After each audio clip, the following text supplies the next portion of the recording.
ಇವತ್ತಿನ ವಿಡಿಯೋದಲ್ಲಿ ನಾನೊಂದು ಇಂಪಾರ್ಟೆಂಟ್ ಆಗಿರುವ ಟಾಪಿಕ್ನ ಮೇಲೆ ಡೀಟೇಲ್ ಆಗಿ ಡಿಸ್ಕಸ್ ಮಾಡ್ತಾ ಇರುವೆ. ಅದೇನಪ್ಪ ಅಂತಂದ್ರೆ working wife versus house wife.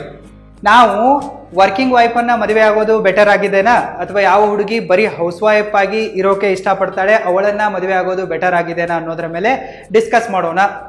ಈ ಒಂದು ಟಾಪಿಕ್ ಅನ್ನ ಡಾಕ್ಟರ್ ಪವನ್ ಕುಮಾರ್ ಅವರು ರಿಕ್ವೆಸ್ಟ್ ಮಾಡ್ಕೊಂಡಿದ್ದಾರೆ. Thank you so much Pavan Kumar ಅವರೇ, ಈ ಟಾಪಿಕ್ ಅನ್ನ ರಿಕ್ವೆಸ್ಟ್ ಮಾಡಿದ್ದಕ್ಕೆ ಮತ್ತೆ ನನ್ನ ಚಾನಲ್ಗೆ ಸಪೋರ್ಟ್ ಮಾಡ್ತಾ ಇರೋದಕ್ಕೆ.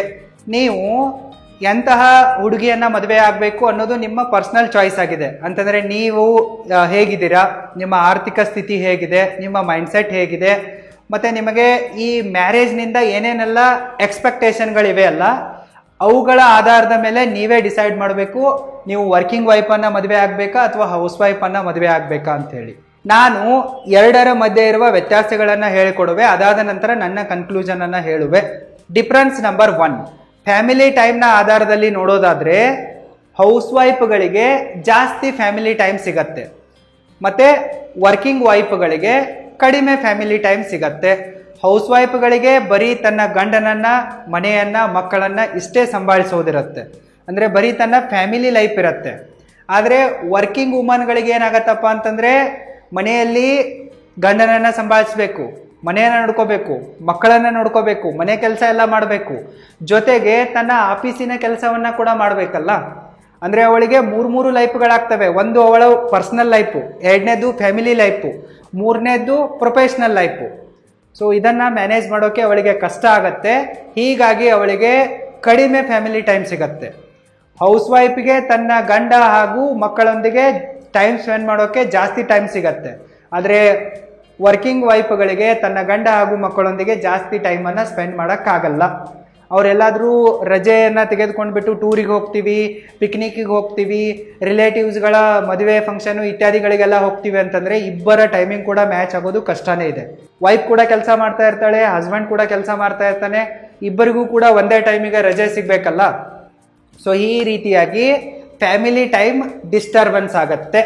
ಡಿಫರೆನ್ಸ್ ನಂಬರ್ 2, ಹೌಸ್ ವೈಫ್ ಇರ್ತಾಳಲ್ಲ, ಫೈನಾನ್ಷಿಯಲಿ ತನ್ನ ಗಂಡನ ಮೇಲೆ ಫುಲ್ಲಿ ಡಿಪೆಂಡೆಂಟ್ ಆಗಿರ್ತಾಳೆ. ಅವಳೇನು ಕೆಲಸ ಮಾಡ್ತಾ ಇರಲ್ಲ. ಅವಳಿಗೆ ₹1 ಬೇಕಂದ್ರೂ ಕೂಡ ಆಕೆ ತನ್ನ ಗಂಡನ ಹತ್ರನೇ ಕೇಳಿ ತೆಗೆದುಕೊಳ್ಳಬೇಕಾಗತ್ತೆ. ಸೊ ಇಂಥ ವಿಷಯಗಳಲ್ಲಿ ಏನಾಗತ್ತಪ್ಪ ಅಂತಂದ್ರೆ ಗಂಡಂದಿರು ಹೆಂಡತಿಯ ಮೇಲೆ ದಬ್ಬಾಳಿಕೆ ಮಾಡೋ ಚಾನ್ಸ್ ಇರುತ್ತೆ, ಮ್ಯಾರಿಟಲ್ ರೇಪ್ ಮಾಡೋ ಚಾನ್ಸ್ ಇರುತ್ತೆ. ಅವಳ ಅನುಮತಿ ಇಲ್ಲದೆ ಅವಳಿಗೆ ಎಮೋಷನಲ್ ಸಪೋರ್ಟ್ ಕೊಡದೆ, ಅವಳ ಮನಸ್ಸನ್ನ ಗೆಲ್ಲದೇನೆ ಅವಳ ಸೀರೆಯ ಸೆರಗಿಗೆ ಕೈ ಹಾಕಿ ಅವಳನ್ನ ರೇಪ್ ಮಾಡೋ ಚಾನ್ಸಸ್ ಕೂಡ ಇರ್ತವೆ. ಇಂಡಿಯಾದಲ್ಲಿ ಮ್ಯಾರಿಟಲ್ ರೇಪ್ಗಳು ಕೂಡ ಜಾಸ್ತಿ ಇವೆ. ಯಾಕಪ್ಪ ಅಂತಂದ್ರೆ ಇಂಡಿಯಾದಲ್ಲಿ ಬಹಳಷ್ಟು ಹೆಣ್ಮಕ್ಳು ಮದುವೆ ಆದ ನಂತರ ದುಡ್ಡಿಗಾಗಿ ಗಂಡನ ಮೇಲೆ ಸಂಪೂರ್ಣವಾಗಿ ಡಿಪೆಂಡೆಂಟ್ ಆಗ್ತಾರೆ. ನಿಮ್ಮ ಹೆಂಡತಿ ಬರೀ ಹೌಸ್ ವೈಫ್ ಆಗಿದ್ರೆ ಅವರೇನು ಗಳಿಸಲ್ಲ, ಮತ್ತೆ ಎಲ್ಲದಕ್ಕೂ ನಿಮ್ಮ ಮೇಲೆ ಡಿಪೆಂಡೆಂಟ್ ಆಗಿರ್ತಾರೆ, ಮತ್ತೆ ಅವರು ಫ್ಯಾಮಿಲಿ ಇನ್ಕಮ್ಗೆ ಯಾವುದೇ ಕಾಂಟ್ರಿಬ್ಯೂಷನ್ ಅನ್ನ ಕೊಡಲ್ಲ. ಆದರೆ ನೀವು ಓರ್ವ ವರ್ಕಿಂಗ್ ವುಮನ್ ಅನ್ನ ಮದುವೆ ಆದ್ರಿಯಪ್ಪ ಅಂತಂದ್ರೆ ಅವಳು ಕೂಡ ಕೆಲಸಕ್ಕೆ ಹೋಗ್ತಾ ಇರ್ತಾಳೆ, ಅವಳು ಕೂಡ ದುಡ್ಡನ್ನ ಸಂಪಾದಿಸ್ತಾ ಇರ್ತಾಳೆ. ಸೊ ಅವಳ ಖರ್ಚುಗಳನ್ನ ಅವಳು ನೋಡ್ಕೊಂತಾಳೆ, ಜೊತೆಗೆ ನಿಮ್ಮ ಫ್ಯಾಮಿಲಿ ಇನ್ಕಮ್ಗೂ ಕೂಡ ಕಾಂಟ್ರಿಬ್ಯೂಟ್ ಮಾಡ್ತಾಳೆ. ಸೊ ನೀವು ಅವಳ ಜೊತೆಗೆ ಹೌಸ್ ವೈಫ್ನ ಜೊತೆಗೆ ನಡ್ಕೊಂಡಂಗೆ ನಡ್ಕೊಳಕ್ ಬರಲ್ಲ. ಅವಳು ದುಡಿತಾ ಇದ್ದಾಳೆ ಅಂತಂದ್ರೆ ಅವಳಿಗೂ ಕೂಡ ಸೆಲ್ಫ್ ರೆಸ್ಪೆಕ್ಟ್ ಇರುತ್ತೆ. ಅವಳು ನಿಮ್ಮನ್ನ ಒಂದು ಬೌಂಡ್ರಿ ಸೆಟ್ ಮಾಡಿ ಇಡೋ ಚಾನ್ಸಸ್ ಜಾಸ್ತಿ ಇರುತ್ತೆ. ನಾನು ಎಲ್ಲ ಹೆಣ್ಮಕ್ಕಳಿಗೆ ಒಂದು ಸಜೆಷನ್ ಕೊಡುವೆ ಆಸ್ ಎ ಬ್ರದರ್ ಆಗಿ, ನೀವು ಮದುವೆ ಆಗಿ ಇಲ್ಲವೇ ಆಗದೇ ಇರಿ, ಆದರೆ ನೀವು ಫೈನಾನ್ಷಿಯಲಿ ಇಂಡಿಪೆಂಡೆಂಟ್ ಅಂತೂ ಆಗಲೇಬೇಕು. ನೀವು ಫೈನಾನ್ಷಿಯಲಿ ಇಂಡಿಪೆಂಡೆಂಟ್ ಆಗಲಿಲ್ಲಪ್ಪ ಅಂತಂದ್ರೆ ನೀವು ತವರ್ ಮನೆಯಲ್ಲಿರುವಾಗ ನಿಮ್ಮ ಮನೆಯವರು ನಿಮ್ಮನ್ನ ಶೋಷಣೆ ಮಾಡ್ತಾರೆ, ಮದುವೆ ಆದ ಮೇಲೆ ಗಂಡ ಶೋಷಣೆ ಮಾಡ್ತಾನೆ, ಗಂಡ ಆದ ನಂತರ ಮುಂದೆ ನಿಮ್ಮ ಮಕ್ಕಳು ನಿಮ್ಮನ್ನ ತಾಸ್ತಾರ ಮಾಡ್ತಾರೆ, ಶೋಷಣೆ ಕೂಡ ಮಾಡಬಹುದು. ಅದಕ್ಕಾಗಿ ಪ್ರತಿಯೋರ್ವ ಹೆಣ್ಣು ಕೂಡ ಫೈನಾನ್ಷಿಯಲಿ ಇಂಡಿಪೆಂಡೆಂಟ್ ಆಗೇ ಇರಬೇಕು. ವರ್ಕಿಂಗ್ ವುಮನ್ ಅನ್ನ ಮದುವೆ ಆದ್ರಿ ಅವಳು ನಿಮ್ಮ ಫ್ಯಾಮಿಲಿ ಇನ್ಕಮ್ಗೆ ಸಪೋರ್ಟ್ ಮಾಡ್ತಾಳೆ, ಫೈನಾನ್ಷಿಯಲಿ ಇಂಡಿಪೆಂಡೆಂಟ್ ಆಗಿರ್ತಾಳೆ. ಹೌಸ್ ವೈಫ್ ಅನ್ನ ಮದುವೆ ಆದ್ರಪ್ಪ ಅಂತಂದ್ರೆ ಅವಳು ಎಲ್ಲದಕ್ಕೂ ನಿಮ್ಮ ಮೇಲೆ ಫುಲ್ಲಿ ಡಿಪೆಂಡೆಂಟ್ ಆಗ್ತಾಳೆ.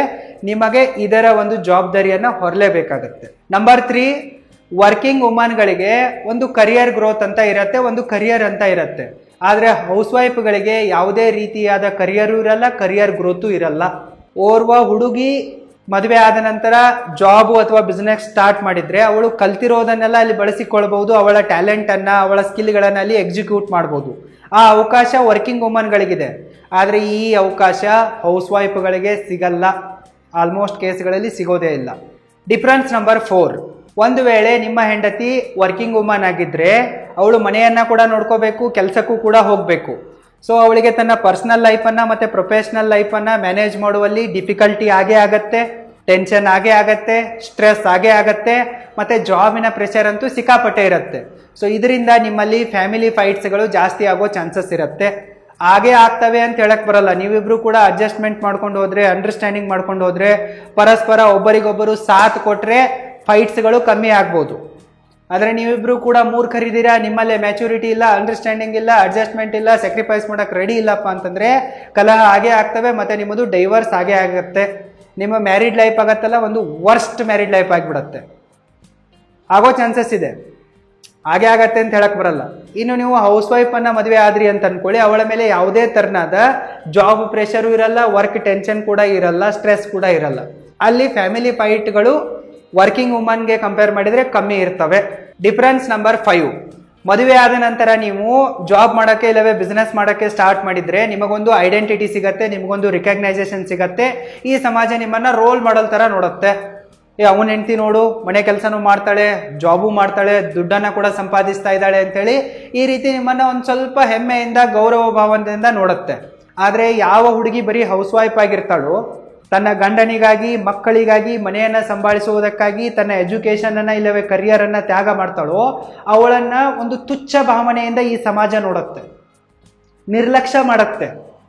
ಓರ್ವ ಹೆಣ್ಣು ತನ್ನ ಸ್ವಂತ ಕರಿಯರ್ ಅನ್ನ ತ್ಯಾಗ ಮಾಡಿಬಿಟ್ಟು ಅಲ್ಲಿ ಮನೆಯಲ್ಲಿ ದುಡಿದ್ರೇನೆ ಓರ್ವ ಪುರುಷ ಹೊರಗಡೆ ಹೋಗಿ ಕರಿಯರ್ ಮಾಡೋಕ್ಕಾಗೋದು, ನೆಮ್ಮದಿಯಿಂದ ಕೆಲಸ ಮಾಡಿ 4 ದುಡ್ಡು ಸಂಪಾದನೆ ಮಾಡೋಕ್ಕಾಗೋದು. ಮನೆಯಲ್ಲಿರುವ ಹೆಣ್ಣು ಸಾಥ್ ಕೊಡದೇ ಇದ್ರೆ ಗಂಡ ಹೊರಗಡೆ ಏನೂ ಕಿಸಿಯಕ್ಕಾಗಲ್ಲ. ಇದು ರಿಯಾಲಿಟಿ ಇದೆ. ಆದರೆ ಇದನ್ನ ಯಾರೂ ಕೂಡ ಅರ್ಥ ಮಾಡ್ಕೊಳ್ಳಲ್ಲ. ಈ ಸಮಾಜ ಅರ್ಥ ಮಾಡ್ಕೊಳ್ಳಲ್ಲ, ಗಂಡ ಅರ್ಥ ಮಾಡ್ಕೊಳ್ಳಲ್ಲ, ಮತ್ತೆ ಈ ಗಂಡನ ತಾಯಿ ತಂದೆ ಅಂದ್ರೆ ಆ ಹುಡುಗಿ ಅತ್ತೆ ಮಾವಂದಿರು ರಿಲೇಟಿವ್ಸ್ಗಳು ಕೂಡ ಅರ್ಥ ಮಾಡ್ಕೊಳ್ಳಲ್ಲ. ಅವಳನ್ನ ಇಗ್ನೋರ್ ಮಾಡ್ತಾರೆ, ಅವಳಿಗೆ ಅವಮಾನ ಮಾಡ್ತಾರೆ, ಅವಳನ್ನ ಶೋಷಣೆ ಮಾಡ್ತಾರೆ, ಮತ್ತೆ ಅವಳಿಗೆ ಯಾವುದೇ ಕ್ರೆಡಿಟ್ ಅನ್ನ ಕೊಡಲ್ಲ, ರಿಕಗ್ನೈಸೇಷನ್ ಕೊಡಲ್ಲ. ಮತ್ತೆ ಅವಳು ಎಷ್ಟೊಂದು ತ್ಯಾಗ ಮಾಡಿರ್ತಾಳೆ, ಅದಕ್ಕೂ ಕೂಡ ಯಾವುದೇ ಒಂದು ಕೃತಜ್ಞತೆಯನ್ನ ಕೂಡ ವ್ಯಕ್ತಪಡಿಸಲ್ಲ. ಸೊ ನೀವು ವರ್ಕಿಂಗ್ ವುಮನ್ ಆದ್ರಿ ಅಪ್ಪ ಅಂತಂದ್ರೆ ನಿಮ್ಮನ್ನ ರೋಲ್ ಮಾಡಲ್ ತರ ನೋಡ್ತಾರೆ. ಬರೀ ಹೌಸ್ ವೈಫ್ ಆಗಿ ಉಳಿದ್ರಿ ಅಪ್ಪ ಅಂತಂದ್ರೆ ನಿಮ್ಮ ಶೋಷಣೆ ಮಾಡ್ತಾರೆ, ಮತ್ತೆ ನಿಮ್ಮ ಮೇಲೆ ತಾಸ್ತಾರ ಮಾಡೇ ಮಾಡ್ತಾರೆ. ಡಿಫರೆನ್ಸ್ ನಂಬರ್ 6, ನಿಮ್ಮ ಹೆಂಡತಿ ಬರೀ ಹೌಸ್ ವೈಫ್ ಆಗಿದ್ರೆ ನಿಮ್ಮ ಮನೆಯಲ್ಲಿ ಜಾಸ್ತಿ ಎಮೋಷನಲ್ ಸ್ಟೆಬಿಲಿಟಿ ಇರುತ್ತೆ. ಯಾಕಪ್ಪ ಅಂತಂದ್ರೆ ಒಂದು ಹೆಣ್ಣಿಗೆ ಏನು ಬೇಕಾಗಿದೆ? ಇರೋಕ್ ಮನೆ, ಆಡ್ಸೋಕೆ ಮಕ್ಕಳು, ಮತ್ತೆ ಪ್ರೀತಿಸುವ ಗಂಡ, ಇಷ್ಟೇ ಬೇಕಾಗಿರುತ್ತೆ. ಇದನ್ನ ನೀವು ಕೊಟ್ರಪ್ಪ ಅಂತಂದ್ರೆ ಹೌಸ್ ವೈಫು ಖುಷಿಯಿಂದ ನಿಮ್ಮ ಕಾಳಜಿಯನ್ನ ಕೂಡ ಮಾಡ್ತಾಳೆ, ನಿಮಗೂ ಪ್ರೀತಿ ತೋರಿಸ್ತಾಳೆ, ಮಕ್ಕಳ ಕೇರನ್ನ ಕೂಡ ತೆಗೆದುಕೊಳ್ತಾಳೆ. ಸೊ ಮಕ್ಕಳ ಪಾಲನೆ ಪೋಷಣೆ ಕೂಡ ಚೆನ್ನಾಗಾಗತ್ತೆ. ಸೊ ಈ ರೀತಿ ಆಗೋದ್ರಿಂದ ನಿಮ್ಮ ಮನೆಯಲ್ಲಿ ಒಂದು ಎಮೋಷನಲ್ ಸ್ಟೆಬಿಲಿಟಿ ಇರುತ್ತಲ್ಲ, ಅದು ಜಾಸ್ತಿ ಇರುತ್ತೆ. ಆದರೆ ನಿಮ್ಮ ವೈಫು ವರ್ಕಿಂಗ್ ವೈಫ್ ಆಗಿದ್ರೆ, ವರ್ಕಿಂಗ್ ವುಮನ್ ಆಗಿದ್ರಪ್ಪ ಅಂತಂದ್ರೆ ಅವಳಿಗೆ ಸಿಕ್ಕಾಪಟ್ಟೆ ಟೆನ್ಷನ್ಗಳಿರ್ತವೆ, ಅವಳ ಮೇಲೆ ಪ್ರೆಷರ್ ಕ್ರಿಯೇಟ್ ಆಗುತ್ತೆ, ಅವಳು ಸಿಡಿಮಿಡಿ ಮಾಡೋವಳು, ನಿಮಗೂ ಕೂಡ ಜಾಸ್ತಿ ಕೇರ್ ಕೊಡಲ್ಲ, ಮಕ್ಕಳಿಗೂ ಕೂಡ ಜಾಸ್ತಿ ಗಮನ ಕೊಡಲ್ಲ. ಇದರಿಂದ ಏನಾಗತ್ತೆ? ನಿಮಗೂ ಕೂಡ ಕಡಿಮೆ ಪ್ರೀತಿ, ಕಡಿಮೆ ರೆಸ್ಪೆಕ್ಟು, ಕಡಿಮೆ ಗಮನ ಸಿಗತ್ತೆ, ಮಕ್ಕಳ ಪಾಲನೆ ಪೋಷಣೆಯಲ್ಲೂ ಕೂಡ ಕೊರತೆಗಳಾಗ್ತವೆ. ಇದರಿಂದ ನಿಮ್ಮ ಮನೆಯಲ್ಲಿ ಎಮೋಷನಲ್ ಸ್ಟೆಬಿಲಿಟಿ ಅನ್ನೋದು ಕಿತ್ತೋಗುತ್ತೆ, ಕಡಿಮೆ ಆಗೋದೆಲ್ಲ ಕಿತ್ತೋಗುತ್ತೆ. ಆಲ್ಮೋಸ್ಟ್ ಆಲ್ ಮನೆಗಳಲ್ಲಿ ನಾನು ನೋಡ್ಕೊಂಡಿರುವೆ. ಸೊ ಯಾರು ಬರೀ ಗಂಡ ಹೆಂಡತಿ ಮಕ್ಕಳೊಂದಿಗಿದಾರಲ್ಲ ಅವರ ವಿಚಾರದಲ್ಲಿ ಇದು 100% ನಿಜ ಆಗತ್ತೆ. ಇನ್ನು ಯಾವ ಕಪಲ್ಸ್ಗಳು ತಮ್ಮ ಅತ್ತೆ ಮಾವನ ಜೊತೆಗಿದಾರಲ್ಲ, ಅಂದ್ರೆ ಹುಡುಗನ ತಂದೆ ತಾಯಿಗಳ ಜೊತೆಗೆ, ಸೊ ಅಲ್ಲಿ ತಾತ ಮತ್ತೆ ಅಜ್ಜಿ ಈ ಮಕ್ಕಳ ಪಾಲನೆ ಪೋಷಣೆ ಮಾಡ್ತಾರೆ, ಮನೆಯಲ್ಲಿ ಸಣ್ಣ ಪುಟ್ಟ ಕೆಲಸಗಳನ್ನ ಮಾಡ್ತಾರಲ್ಲ, ಅವರ ಮನೆಯಲ್ಲಿ ಸ್ವಲ್ಪ ಎಮೋಷನಲ್ ಸ್ಟೆಬಿಲಿಟಿ ಅನ್ನೋದು ಸ್ಥಾಪನೆ ಆಗತ್ತೆ. ಬರೀ ಗಂಡ ಹೆಂಡತಿ ಕಮಂಗಿಗಳ ತರ 2 ಮಕ್ಕಳು ಮಾಡ್ಕೊಂಡಿದ್ರಪ್ಪ ಅಂತಂದ್ರೆ ಆ ಮಕ್ಕಳ ಪಾಲನೆ ಪೋಷಣೆ ಆಗಲ್ಲ, ಎಮೋಷನಲ್ ಸ್ಟೆಬಿಲಿಟಿ ಮನೆಯಲ್ಲಿ ಕಿತ್ತೋಗುತ್ತೆ. ಅವರ ಮನೆಯಲ್ಲಿ ಅಜ್ಜ ಅಜ್ಜಿ ಯಾರಾದ್ರೂ ಇದ್ರಪ್ಪ ಅಂತಂದ್ರೆ ಆ ಮಕ್ಕಳಿಗೆ ಸರಿಯಾದ ಪಾಲನೆ ಪೋಷಣೆ, ಮತ್ತೆ ಸೊಸೆಗೆ ಸ್ವಲ್ಪ ಎಮೋಷನಲ್ ಸಪೋರ್ಟು, ಅತ್ತೆ ಸ್ವಲ್ಪ ಕೆಲಸ ಮಾಡಿ ಸಪೋರ್ಟು, ಈ ತರ ಸಿಗತ್ ಚಾನ್ಸಸ್ ಇರುತ್ತೆ. ಡಿಫರೆನ್ಸ್ ನಂಬರ್ 7, ಈಗ ಗಂಡ ಕೆಲಸ ಮಾಡ್ತಾ ಇರ್ತಾನೆ ಅಂತ ಅನ್ಕೊಳ್ಳಿ, ಸಡನ್ ಆಗಿ ಅವನ ಜಾಬ್ ಹೋಯ್ತಪ್ಪ ಅಂತಂದ್ರೆ ಅನ್ಕೊಳ್ಳಿ, ಇಲ್ಲ ಸಡನ್ ಆಗಿ ಅವನು ತೀರೋದಂತ ಅನ್ಕೊಳ್ಳಿ. ಆವಾಗ ಹೆಂಡತಿಯ ಪರಿಸ್ಥಿತಿ ಏನಾಗತ್ತೆ? ಅವಳು ಹೌಸ್ ವೈಫ್ ಆಗಿದ್ರಪ್ಪ ಅಂತಂದ್ರೆ ಮುಗ್ದೇ ಹೋಯ್ತು. ಗಂಡನ ಜಾಬ್ ಹೋಯ್ತಪ್ಪ ಅಂತಂದ್ರೆ ಅವನು ಒಳಗೆ ಸ್ಟಾರ್ಟ್ ಮಾಡ್ತಾನೆ, ಇವಳು ಒಳಗೆ ಸ್ಟಾರ್ಟ್ ಮಾಡ್ತಾಳೆ. ಯಾಕಂತಂದ್ರೆ ಅವಳು ಸಂಪಾದನೆನೇ ಮಾಡಲ್ಲ, ಸೊ ಅವಳದ್ದೇನು ಕಾಂಟ್ರಿಬ್ಯೂಷನ್ ಇಲ್ಲ ಫ್ಯಾಮಿಲಿ ಇನ್ಕಮ್ನಲ್ಲಿ. ಸೊ ಹೀಗಾಗಿ ಅವಳು ಮೋಟಿವೇಶನ್ ಅನ್ನ ತುಂಬಬಹುದು, ಆದರೆ ಫೈನಾನ್ಷಿಯಲಿ ಸಪೋರ್ಟ್ ಮಾಡೋಕ್ಕೂ ಆಗಲ್ಲ, ಫ್ಯಾಮಿಲಿಯನ್ನ ಸೆಕ್ಯೂರ್ ಮಾಡೋಕ್ಕೂ ಕೂಡ ಆಗಲ್ಲ. ಇನ್ನು ಗಂಡ ಸತ್ತೋದಪ್ಪ ಅಂತಂದ್ರೆ ಮುಗೀತು, ಹೆಂಡತಿಯ ಪರಿಸ್ಥಿತಿ ನೈಪಾಡಾಗ್ಬಿಡತ್ತೆ. ಏನಾದರೂ ಅವನು ಇನ್ಶೂರೆನ್ಸ್ ಆದರೂ ಮಾಡಿದ್ರೆ ಜೀವನ ಉಳಿಬೋದು ಅವ್ರದ್ದು, ಇಲ್ಲಪ್ಪ ಅಂತಂದ್ರೆ ಮುಂದೆ ಯಾಕೆ ಸಿಕ್ಕಾಪಟ್ಟೆ ಸ್ಟ್ರಗಲ್ ಮಾಡಬೇಕಾಗತ್ತೆ. ಅದೇ ಹೆಂಡತಿಯಲ್ಲಿ ವರ್ಕಿಂಗ್ ವುಮನ್ ಆಗಿದ್ರಪ್ಪ ಅಂತಂದ್ರೆ ಏನಾಗತ್ತೆ, ಗಂಡನ ಜಾಬ್ ಹೋದ್ರೆ ಅವಳ ಜಾಬ್ನಿಂದ ಸ್ಯಾಲ್ರಿ ಬರ್ತಾ ಇರತ್ತಲ್ಲ, ಸೊ ಆಕೆಯಲ್ಲಿ ಸಪೋರ್ಟ್ ಮಾಡ್ತಾಳೆ. ಗಂಡನ ಜಾಬ್ ಹೋಗಿದೆ ಅಂತ ಅನ್ಕೊಳ್ಳಿ, ಅವನಿಗೆ ಬೇರೆ ಜಾಬ್ ಸಿಗೋ ತನಕ, ಆತ ಅವನ ಬಿಸ್ನೆಸ್ ಅಲ್ಲಿ ಬೌನ್ಸ್ ಬ್ಯಾಕ್ ಮಾಡೋ ತನಕ ಹೆಂಡತಿ ತನ್ನ ಹತ್ರ ಇರುವ ದುಡ್ಡನ್ನ ಗಂಡನಿಗೆ ಕೊಡ್ತಾಳೆ. ಇಲ್ಲಿ ಫ್ಯಾಮಿಲಿಯಲ್ಲಿ ಫೈನಾನ್ಷಿಯಲ್ ಸೆಕ್ಯೂರಿಟಿ ಸ್ಟೇಬಲ್ ಆಗತ್ತೆ. ಇನ್ನು ಗಂಡ ಇಲ್ಲಿ ತೀರೋದ್ರೂ ಕೂಡ ಆಕೆಗೆ ಸಂಪಾದನೆ ಇರತ್ತಲ್ಲ, ದುಡ್ಡು ಇರತ್ತಲ್ಲ, ಸೊ ಅವಳು ಬದುಕಬಹುದು. ಗಂಡನ ಇನ್ಶೂರೆನ್ಸ್ ಇಲ್ಲ ಅಂತಂದ್ರೂ ಕೂಡ ಅವಳು ಬದುಕಬಹುದು. ಸೊ ಅದಕ್ಕಾಗಿ ನೀವು ಬರೀ ಹೌಸ್ ವೈಫ್ ಆಗಿದ್ದರೆ, ನಿಮಗೆ 2 ಮಕ್ಕಳಾದ ತಕ್ಷಣ ಆ ಮಕ್ಕಳು LKG UKG ಹೋಗೋಕ್ಕೆ ಸ್ಟಾರ್ಟ್ ಆದ್ರಪ್ಪ ಅಂದರೆ, ಸ್ವಲ್ಪ ದೊಡ್ಡವರಾದ್ರಪ್ಪ ಅಂತಂದರೆ, ನಿಮಗೆ ಒಂದು ಸಿಕ್ಕಿರೋ ಜಾಬನ್ನಾದರೂ ಮಾಡಿ, ಇಲ್ಲಪ್ಪ ಅಂತಂದರೆ ನಿಮ್ಮದೇ ಸ್ವಂತ ಬಿಸ್ನೆಸ್ ಅನ್ನಾದರೂ ಮಾಡಿ, ಇಲ್ಲವೇ ಮನೆಯಲ್ಲೇ ಕೂತ್ಕೊಂಡು ಯಾವುದಾದ್ರೂ ಕ್ರಿಯೇಟಿವ್ ಕೆಲಸಗಳನ್ನಾದರೂ ಮಾಡಿ. ಯೂಟ್ಯೂಬ್ ಚಾನಲನ್ನು ಓಪನ್ ಮಾಡಿ, ವಿಡಿಯೋ ಎಡಿಟಿಂಗನ್ನು ಕಲೀರಿ, ಸ್ಮಾರ್ಟ್ಫೋನ್ ಫಿಲ್ಮ್ ಮೇಕಿಂಗನ್ನು ಕಲೀರಿ, ಆನ್ಲೈನ್ನಲ್ಲಿ ದುಡ್ಡು ಗಳಿಸೋಕ್ಕೆ ಸ್ಟಾರ್ಟ್ ಮಾಡಿ. ಈ ರೀತಿ ಏನಾದರೂ ಒಂದು ಮಾಡಿಬಿಟ್ಟು ನೀವು ಕೂಡ ದುಡ್ಡು ಗಳಿಸೋಕೆ ಶುರು ಮಾಡಿ. ಹೊರಗಡೆ ಹೋಗಿ ಕೆಲಸ ಮಾಡೋಕೆ ಇಷ್ಟ ಇಲ್ಲಪ್ಪ ಅಂತಂದರೆ ಅಟ್ಲೀಸ್ಟ್ ಮನೆಯಲ್ಲಾದರೂ ಕೆಲಸ ಮಾಡೋಕ್ಕೆ ಸ್ಟಾರ್ಟ್ ಮಾಡಿ. ಒಂದು ವೇಳೆ ನಿಮಗೇನಾದರೂ ನಿಮ್ಮದೇ ಆದ ಸ್ವಂತ ಯೂಟ್ಯೂಬ್ ಚಾನಲನ್ನು ಕ್ರಿಯೇಟ್ ಮಾಡಿ ದುಡ್ಡನ್ನು ಗಳಿಸುವ ಆಸೆ ಇದ್ದರೆ, ವಿಡಿಯೋ ಎಡಿಟಿಂಗನ್ನು ಕಲಿಯುವ ಆಸೆ ಇದ್ದರೆ, ನೀವು ಈ ವಿಡಿಯೋದ ಡಿಸ್ಕ್ರಿಪ್ಷನ್ ಬಾಕ್ಸಲ್ಲಿ ಕೊಟ್ಟಿರುವ ಲಿಂಕ್ ಮೇಲೆ ಕ್ಲಿಕ್ ಮಾಡಿ ಮತ್ತು ನಮ್ಮ ಆನ್ಲೈನ್ ಕೋರ್ಸಸ್ಗಳಿಗೆ ಜಾಯಿನ್ ಆಗಿ ಕಲೀರಿ. ಏನಾದರೂ ಡೌಟ್ ಇದ್ದರೆ ನಮ್ಮ ಟೀಮ್ನವರಿಗೆ ಕಾಲ್ ಮಾಡಿ. ಮತ್ತು ಯಾವಾಗ ಗಂಡ ಮತ್ತು ಹೆಂಡತಿ ಇಬ್ಬರು ಸೇರಿ ದುಡಿಯೋಕೆ ಸ್ಟಾರ್ಟ್ ಮಾಡ್ತಾರಲ್ಲ, ಆವಾಗ ಒಬ್ಬರ ಸ್ಯಾಲ್ರಿ ಏನಾಗುತ್ತೆ, ಮನೆ ಖರ್ಚಿನಲ್ಲಿ ಹೋಗುತ್ತೆ, ಇನ್ನೊಬ್ಬರ ಸ್ಯಾಲ್ರಿ ಕಂಪ್ಲೀಟ್ ಸೇವಿಂಗ್ ಆಗುತ್ತೆ. ಸೊ ಈ ರೀತಿ ಇಬ್ಬರು ಸೇರಿ ಕೆಲಸ ಮಾಡೋದ್ರಿಂದ ನೀವು ಬೇಗನೆ ಮನೆ ತಗೊಳ್ಬೋದು, ಬೇಗನೆ ಕಾರ್ ತೆಗೆದುಕೊಳ್ಳಬಹುದು, ಮಕ್ಕಳ ಎಜುಕೇಷನ್ಗಾಗಿ ಸೇವಿಂಗ್ ಮಾಡಬಹುದು, ಫೈನಾನ್ಷಿಯಲ್ ಫ್ರೀಡಮನ್ನು ಬೇಗನೆ ಅಚೀವ್ ಮಾಡ್ಬೋದು. ಬಟ್ ಸದ್ಯಕ್ಕೆ ಬರೀ ಗಂಡ ಅಷ್ಟೇ ದುಡಿತಾ ಇದ್ದಾನಪ್ಪ ಅಂತಂದರೆ ಮನೆಯನ್ನು ನಡೆಸೋದು ಸಿಕ್ಕಾಪಟ್ಟೆ ಕಷ್ಟ ಇದೆ. ಸೊ ಈಗ ನಾನು ಬೆಂಗಳೂರಿಗೆ ಶಿಫ್ಟ್ ಆಗಿರುವೆ ಅಲ್ಲ, ಇಲ್ಲಿ ನೋಡ್ತಾ ಇದ್ದೀನಿ ಬೆಂಗಳೂರಲ್ಲಿ 2-2.5 ಲಕ್ಷ ಖರ್ಚು ಬರ್ತಾ ಇದೆ. ಸೊ ನಾನು ಪುಣೆಯಲ್ಲಿದ್ದಾಗ ನನ್ನ ಖರ್ಚು ವೆಚ್ಚಗಳೆಲ್ಲವೂ ಕೂಡ 60-70 ಸಾವಿರದಲ್ಲಿ ಆಗೋಗ್ತಾ ಇದ್ವು. ಬಟ್ ಈಗ ಸಿಕ್ಕಾಪಟ್ಟೆ ಡಬಲ್ ಟಿಬಲ್ ಖರ್ಚಾಗ್ತಾ ಇದೆ. ಸೊ ಬೆಂಗಳೂರು ಕಾಸ್ಟ್ಲಿ ಇದೆ. ಸೊ ನೀವು ಹಳ್ಳಿಯಲ್ಲಿದ್ದೀರಾ ಅಂತಂದ್ರೂ ಕೂಡ ಅಲ್ಲಿ ಖರ್ಚುಗಳಿರೋದೆ. ಸೊ ಬರೀ ಗಂಡ ಮಾತ್ರ ದುಡಿತಾ ಇದ್ದಾನಪ್ಪ ಅಂತಂದರೆ ಈಗಿನ ಕಾಲದಲ್ಲಿ ಫ್ಯಾಮಿಲಿಯನ್ನು ರನ್ ಮಾಡೋದು, ಸೇವಿಂಗ್ ಮಾಡೋದು, ಇನ್ವೆಸ್ಟ್ಮೆಂಟ್ ಮಾಡೋದು, ಫೈನಾನ್ಷಿಯಲ್ ಇಂಡಿಪೆಂಡೆನ್ಸನ್ನು ಸಾಧಿಸೋದು ತುಂಬಾ ಕಠಿಣ ಇದೆ. ಇಬ್ಬರು ಸೇರಿ ದುಡಿದರಪ್ಪ ಅಂತಂದರೆ ಬೇಗನೆ ನೀವು ಫೈನಾನ್ಷಿಯಲಿ ಸಕ್ಸಸ್ಫುಲ್ ಆಗ್ಬೋದು, ಸೆಕ್ಯೂರ್ ಆಗ್ಬೋದು. Difference number 8 and last. Suppose ನಿಮ್ಮ ಹೆಂಡತಿ ವರ್ಕಿಂಗ್ ವೈಫ್ ಆಗಿದ್ದರೆ, ಹೊರಗಡೆ ಹೋಗಿ ಕೆಲಸ ಮಾಡ್ತಾ ಇದ್ರೆ, ದುಡ್ಡನ್ನು ಸಂಪಾದಿಸ್ತಾ ಇದ್ರೆ, ಅವಳಲ್ಲಿ ಸ್ವಲ್ಪ ಎರೋಗನ್ಸ್ ಬಂದೇ ಬರುತ್ತೆ ಮತ್ತು ಅವಳು ನಿಮ್ಮನ್ನು ಜಾಸ್ತಿ ಡಾಮಿನೆನ್ಸ್ ಮಾಡೇ ಮಾಡ್ತಾಳೆ. ಯಾಕಂದರೆ ಅವಳಲ್ಲಿ ಒಂದು ಅಹಂಕಾರ ಶುರುವಾಗಿಬಿಡುತ್ತೆ ಹೆಣ್ಮಕ್ಕಳಲ್ಲಿ. ನಾನು ಕೂಡ ದುಡಿತಾ ಇದ್ದೀನಲ್ಲ, ಯಾಕೆ ಇವನಿಗೆ ರೆಸ್ಪೆಕ್ಟ್ ಕೊಡಬೇಕು ಅನ್ನೋ ಒಂದು ದುರ್ಬುದ್ಧಿ ಹೆಣ್ಮಕ್ಕಳಲ್ಲಿ ಬಂದೇ ಬರುತ್ತೆ. ನಾನು ಇದನ್ನು ಬಹಳಷ್ಟು ಹೆಣ್ಮಕ್ಕಳಲ್ಲಿ ನೋಡಿರುವೆ. ಎಲ್ಲರಲ್ಲೂ ಬಂದೇ ಬರುತ್ತೆ ಅಂತ ಹೇಳೋಕ್ಕಾಗಲ್ಲ. ಕೆಲವೊಂದಿಷ್ಟು ಜನ ಇರ್ತಾರೆ, ಅವರು ಸೀತೆ ಅಂದಂಗೆ, ಸಾವಿತ್ರಿ ಅಂದಂಗೆ ಅವರು ಒಳ್ಳೆಯವರೇ ಇರ್ತಾರೆ. ಇನ್ನು ಮಿಕ್ಕವ್ರು ಇರ್ತಾರಲ್ಲ, ಆಲ್ಮೋಸ್ಟ್ ಆಲ್ ಜನರಲ್ಲಿ ಈ ಅಹಂಕಾರ ಬಂದ್ಬಿಡುತ್ತೆ.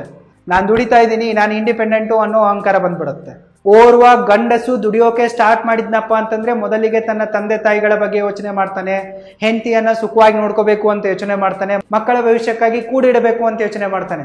ಆದ್ರೆ ಅದೇ ಓರ್ವ ಹೆಣ್ಣು ದುಡಿಯೋಕೆ ಸ್ಟಾರ್ಟ್ ಮಾಡಿದ್ಲಪ್ಪ ಅಂತಂದ್ರೆ ಅವಳು ಹೆಂಗೆ ಯೋಚನೆ ಮಾಡ್ತಾಳಪ್ಪ ಅಂದ್ರೆ, ನನಗೆ ಯಾರ ಅವಶ್ಯಕತೆನೂ ಇಲ್ಲ, I am independent, I am ಬಿಂದಾಸ್, ಮೈ ಲೈಫ್ ಮೈ ರೂಲ್ಸ್ ಅನ್ನಕ್ಕೆ ಸ್ಟಾರ್ಟ್ ಮಾಡ್ಬಿಡ್ತಾಳೆ.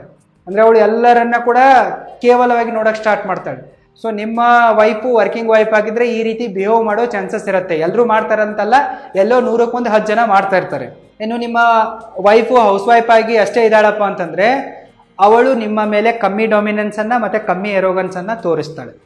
ಸೊ ಇವಿಷ್ಟು ವರ್ಕಿಂಗ್ ವೈಫಿಗೂ ಮತ್ತೆ ಹೌಸ್ ವೈಫಿಗೂ ಇರುವ ಮುಖ್ಯ ಡಿಫ್ರೆನ್ಸಸ್ಗಳಾಗಿವೆ. ಇನ್ನು ಫೈನಲ್ ಆಗಿ ನೀವು ನನ್ನ ಒಂದು ಪರ್ಸನಲ್ ಒಪಿನಿಯನ್ ಅನ್ನ ಕೇಳಿದ್ರಪ್ಪ ಅಂತಂದ್ರೆ, ನಾನು ಮದುವೆ ಆಗುವಾಗಲೇ ವೆಲ್ ಎಜುಕೇಟೆಡ್ ಆಗಿರುವ, ಆನೆಸ್ಟ್ ಆಗಿರುವ, ಹಂಬಲ್ ಆಗಿರುವ, ಡೌನ್ ಟು ಅರ್ತ್ ಆಗಿರುವ ಮತ್ತೆ 0 ಎರೆಗನ್ಸ್ ಇರುವ ಹುಡುಗಿಯನ್ನೇ ಮದುವೆ ಆಗೋ ಪ್ರಯತ್ನ ಮಾಡುವೆ. ಅಂತ ಹುಡುಗಿ ಸಿಕ್ಕರೆ ಮಾತ್ರ ಮದುವೆ ಆಗುವೆ. ಆ ಹುಡುಗಿ ವೆಲ್ ಎಜುಕೇಟೆಡ್ ಆಗಿರಬೇಕು, ಡಾಕ್ಟರ್ ಆಗಿರಬೇಕು, ಮತ್ತೆ ನನಗೆ ಮತ್ತೆ ನನ್ನ ಸ್ಟಾರ್ಟಪ್ಗಳಿಗೆ ಸಪೋರ್ಟ್ ಮಾಡೋ ಥರ ಇರಬೇಕು. ಅಂದರೆ ಇಲ್ಲಿ ಬಂದು ಕೆಲಸ ಮಾಡೋದಲ್ಲ, ಅಂದರೆ ನನ್ನ ಸ್ಟಾರ್ಟಪ್ಪಿನಲ್ಲಿ ಮ್ಯಾನೇಜರ್ ಪೊಸಿಷನ್ನಲ್ಲಿ ರೋಲ್ಗಳನ್ನು ನಿಭಾಯಿಸುವಷ್ಟು ಟ್ಯಾಲೆಂಟ್ ಅವಳಲ್ಲಿ ಇರಬೇಕು. ನಾನು ಸತ್ತೋದ್ರೂ ಕೂಡ ನನ್ನ ಹೆಲ್ತ್ ಟೆಕ್ ಸ್ಟಾರ್ಟಪ್ ನಿಲ್ಲಬಾರ್ದು, ಎಡ್ಟೆಕ್ಕು ನಿಲ್ಲಬಾರ್ದು, ಟೂರಿಸಂ ಸ್ಟಾರ್ಟಪ್ಪು ನಿಲ್ಲಬಾರ್ದು. ನಾನು ಹೆಂಗೆ ಸತ್ತೋದ್ರೂ ಕೂಡ, ನಾನು ಸ್ವತಃ ಸತ್ರು ಕೂಡ, ಹಾರ್ಟ್ ಅಟ್ಯಾಕ್ ಆಗಿ ಸತ್ರು ಕೂಡ, ನನ್ನ ಮರ್ಡರ್ ಆದರೂ ಕೂಡ ಆಕೆ ಧೈರ್ಯವನ್ನು ಕಳ್ಕೋಬಾರ್ದು. ನನ್ನ ಒಂದು ಡ್ರೀಮ್ಸ್ಗಳನ್ನು ಅವಳು ನಿಭಾಯಿಸುವಷ್ಟು ಕೆಪೇಬಲ್ ಆಗಿರಬೇಕು, ಅಷ್ಟೊಂದು ಸಾಮರ್ಥ್ಯ ಅವಳಲ್ಲಿರಬೇಕು. ಅಂಥವಳನ್ನೇ ನಾನು ಮದುವೆ ಆಗುವೆ. ಅಂದರೆ ಅವಳು ಬಂದು ಇಲ್ಲಿ ಕೆಲಸ ಮಾಡೋ ಅವಶ್ಯಕತೆ ಇಲ್ಲ. ನನ್ನ ಸ್ಟಾರ್ಟಪ್ಗಳಲ್ಲಿ ಓನರ್ ಥರ ಇವುಗಳನ್ನು ನಿಭಾಯಿಸುವಷ್ಟು, ಲೀಡ್ ಮಾಡುವಷ್ಟು, ಟೀಮ್ ಮೆಂಬರ್ಸ್ಗಳಿಗೆ ಗೈಡ್ ಮಾಡುವಷ್ಟು ಕೆಪಾಸಿಟಿ ಅವಳಲ್ಲಿರಬೇಕು. ಅಂಥ ಹುಡುಗಿ ಸಿಕ್ಕರೆ ನಾನು ಮದುವೆ ಆಗುವೆ, ಇಲ್ಲ ಅಂತಂದರೆ ಆಗಲ್ಲ. ಇನ್ನು ಮದುವೆ ಆದ ತಕ್ಷಣ ಅವಳು ಇಲ್ಲಪ್ಪ ನಾನೇನು ಕೆಲಸ ಮಾಡಲ್ಲ, ನಾನು ಬರೀ ಹೌಸ್ ವೈಫ್ ಆಗೇ ಇರ್ತೀನಿ, ನಿನ್ನ ಬಿಸ್ನೆಸ್ಸು ನೀನೇ ನೋಡ್ಕೋ, ನಾನು ಅದರಲ್ಲಿ ತಲೆ ಹಾಕಲ್ಲ, ನೀನು ನನಗೊಂದು ಫೌಂಡೇಶನ್ ಮಾಡಿಕೊಡು, ನಾನು ಸಮಾಜ ಸೇವೆ ಮಾಡ್ತೀನಿ, ಮನೆ ನೋಡ್ಕೊತೀನಿ, ನಿನ್ನನ್ನು ಪ್ರೀತಿಸ್ತೀನಿ ಅಷ್ಟೇ ಅಂತಂದರೂ ಕೂಡ ನೋ ಪ್ರಾಬ್ಲಮ್. ಸೊ ನಾನು ಅವಳಿಗೆ ಸಪೋರ್ಟ್ ಮಾಡುವೆ, ನೀನು ಹೌಸ್ ವೈಫ್ ಆಗೇ ಇರು, ಮನೆ ನೋಡ್ಕೊ, ನನ್ನನ್ನು ನೋಡ್ಕೊ, ಮಕ್ಕಳನ್ನು ನೋಡ್ಕೊ, ದುಡ್ಡು ಕೊಡ್ತೀನಿ, ಏನು ಸಮಾಜ ಸೇವೆ ಮಾಡೋದಿದೆನೋ ಮಾಡು. ಸರಿ, ಅದಕ್ಕೂ ಕೂಡ ನಾನು ಅಲೋ ಮಾಡುವೆ. ಇದರಲ್ಲಿ ನಾನು ಜಾಸ್ತಿ ಖುಷಿ ಪಡುವೆ. ಯಾಕಂತಂದರೆ ಅವಳು ನನಗಾಗಿ ಜಾಸ್ತಿ ಪ್ರೀತಿ ಕೊಡ್ತಾಳೆ, ನನಗೆ ಜಾಸ್ತಿ ಟೈಮನ್ನು ಕೊಡ್ತಾಳೆ, ಖುಷಿಯಾಗಿರ್ತಾಳೆ, ಮಕ್ಕಳನ್ನು ಕೂಡ ಸರಿಯಾಗಿ ನೋಡ್ಕೊತಾಳೆ, ಅವರನ್ನು ಕೂಡ ಸರಿಯಾಗಿ ಬೆಳೆಸ್ತಾಳಲ್ಲ. ಸೊ ಇದರಲ್ಲೂ ಕೂಡ ನಾನು ಖುಷಿಯಾಗಿರುವೆ. ಒಂದು ವೇಳೆ ಅವಳೇನಾದರೂ ಇಲ್ಲ ನಾನು ಕೂಡ ನಿನ್ನ ಜೊತೆಗೆ ಸ್ಟಾರ್ಟಪ್ಪಲ್ಲಿ ಬಂದು ಕೆಲಸ ಮಾಡುವೆ ಅಂತಂದರೆ ಇದರಲ್ಲೂ ಕೂಡ ನನಗೆ ಖುಷಿ ಇದೆ. ನಾನು ಇದಕ್ಕೂ ಕೂಡ ಸಪೋರ್ಟ್ ಮಾಡುವೆ. ಮನೆ ಕೆಲಸಗಳನ್ನು ಮಾಡೋಕ್ಕಂತೂ ಆಳುಗಳು ಇದ್ದೇ ಇರ್ತವೆ.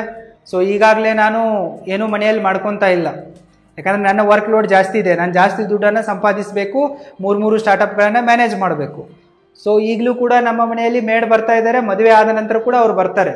ಅಂದರೆ ಮನೆ ಕೆಲಸದ ಆಳುಗಳು ಬರ್ತಾರೆ, ಅವ್ರು ಅಡುಗೆನೂ ಮಾಡ್ತಾರೆ, ಬಟ್ಟೆನೂ ಕ್ಲೀನ್ ಮಾಡ್ತಾರೆ, ಪಾತ್ರೆನೂ ಉಜ್ಜುತ್ತಾರೆ, ಮನೆಯನ್ನು ಕ್ಲೀನಾಗಿ ಇಟ್ಕೋತಾರೆ. ಸೊ ಇವಳು ಜಸ್ಟು ತಾನಾಯಿತು, ತನ್ನ ಗಂಡ ಆಯಿತು, ಮತ್ತು ನಮ್ಮ ಸ್ಟಾರ್ಟಪ್ ಆಯ್ತು ಅಂತೂ ಇರ್ತೀನಿ, ಅಂದರೆ ಹೌಸ್ ವೈಫು ಆಗ್ತೀನಿ, ಮತ್ತು ಈ ಕಡೆ ವರ್ಕಿಂಗ್ ವೈಫ್ ಆಗ್ತೀನಿ, ಸಪೋರ್ಟ್ ಕೊಡ್ತೀನಿ ಅಂತಂದ್ರೂ ಕೂಡ ನಂದೇನು ಅಭ್ಯಂತರ ಇಲ್ಲ. ಸೊ ನಾನು ಎರಡಕ್ಕೂ ಕೂಡ ಪ್ರೋ ಆಗಿರುವೆ. ಮತ್ತು ಹಂಗೆ ನೋಡೋಕ್ಕೆ ಹೋದರೆ ಹೌಸ್ ವೈಫ್ ಆಗಿ ಯಾರಿದ್ದಾರಲ್ಲ ಅವರ ಫ್ಯಾಮಿಲಿ ಜಾಸ್ತಿ ಖುಷಿಯಾಗಿದ್ದಾರೆ. ಫೈನಾನ್ಷಿಯಲಿ ಸ್ವಲ್ಪ ಅವರು ಹಿಂದೆ ಇರಬಹುದು, ಅವ್ರಿಗೆ ಎಷ್ಟು ಬೇಕೋ ಅಷ್ಟು ಸಂಪಾದನೆ ಮಾಡಿ ಅವ್ರು ಹೆಂಗೋ ಇದ್ದಾರೆ, ಒಟ್ಟಿನಲ್ಲಿ ಖುಷಿಯಾಗಿದ್ದಾರೆ, ಜಾಸ್ತಿ ಖುಷಿಯಾಗಿದ್ದಾರೆ. ಇನ್ನು ವರ್ಕಿಂಗ್ ವೈಫ್ಗಳ ವಿಚಾರದಲ್ಲಿ ಏನಾಗ್ತಾ ಇದೆ ಅಂತಂದರೆ ಅವರು ಫೈನಾನ್ಷಿಯಲಿ ಸಕ್ಸಸ್ಫುಲ್ ಆಗಿದ್ದಾರೆ, ಆದರೆ ಅವರ ಲೈಫಲ್ಲಿ ಜಾಸ್ತಿ ಸ್ಟ್ರಗಲ್ ಇದೆ, ಜಾಸ್ತಿ ಸ್ಟ್ರೆಸ್ ಇದೆ, ಟೆನ್ಷನ್ ಇದೆ, ಮಿಸ್ಅಂಡರ್ಸ್ಟ್ಯಾಂಡಿಂಗ್ಗಳಿವೆ, ಜಗಳ ಆಡ್ಕೊಂಡು ಸಾಯ್ತಾ ಇವೆ, ಜಾಸ್ತಿ ದುಃಖನೇ ಇದೆ ಅಂತ ಹೇಳ್ಬೋದು. ಸೊ ಅದಕ್ಕಾಗಿ ನನ್ನ ಹೆಂಡತಿ ಹೆಂಗೆ ಇರ್ತೀನಿ ಅಂತಂದ್ರೂ ಕೂಡ ನಾನು ಸಪೋರ್ಟ್ ಮಾಡುವೆ. ಇನ್ನು ನೀವು ಎಂಥ ಹೆಂಡತಿಯನ್ನು ಸೆಲೆಕ್ಟ್ ಮಾಡ್ಕೋಬೇಕು ಅನ್ನೋದು ನಿಮ್ಮ ಪರ್ಸ್ನಲ್ ಚಾಯ್ಸ್ ಆಗಿದೆ. ನಿಮಗೆ ಕಂಡೀಷನ್ ಯಾವ ರೀತಿ ಇದೆ, ನಿಮಗೇನು ಮದುವೆಯಿಂದ ಎಕ್ಸ್ಪೆಕ್ಟೇಷನ್ಗಳಿವೆ, ನಿಮ್ಮ ಪರ್ಸ್ನಲ್ ಲೈಫ್ ಹೆಂಗಿದೆ, ಪ್ರೊಫೆಷ್ನಲ್ ಲೈಫ್ ಹೆಂಗಿದೆ, ಫೈನಾನ್ಷಿಯಲ್ ಸ್ಟೇಟಸ್ ಹೆಂಗಿದೆ ಅನ್ನೋದರ ಆಧಾರದ ಮೇಲೆ ನೀವು ನಿಮ್ಮ ಹೆಂಡತಿಯನ್ನು ಸೆಲೆಕ್ಟ್ ಮಾಡ್ಕೊಳ್ಳಿ. ಒಂದು ವೇಳೆ ನಿಮಗೂ ಕೂಡ ನಿಮ್ಮ ಟೈಮನ್ನು ಸರಿಯಾಗಿ ಮ್ಯಾನೇಜ್ ಮಾಡ್ಕೊಂಡ್ಬಿಟ್ಟು ನಿಮ್ಮ ಲೈಫಲ್ಲಿ ಮುಂದೆ ಹೋಗುವ ಆಸೆ ಇದ್ದರೆ ಈ ವಿಡಿಯೋದ ಡಿಸ್ಕ್ರಿಪ್ಷನ್ ಬಾಕ್ಸಲ್ಲಿ ಕೊಟ್ಟಿರುವ ಲಿಂಕ್ ಮೇಲೆ ಕ್ಲಿಕ್ ಮಾಡಿ ಮತ್ತು ನಮ್ಮ ಅಲ್ಟಿಮೇಟ್ ಟೈಮ್ ಮ್ಯಾನೇಜ್ಮೆಂಟ್ ಕೋರ್ಸಿಗೆ ಜಾಯ್ನ್ ಆಗಿ. ಮತ್ತೆ ಸಿಗ್ತೀನಿ. All the very best. Thank you so much.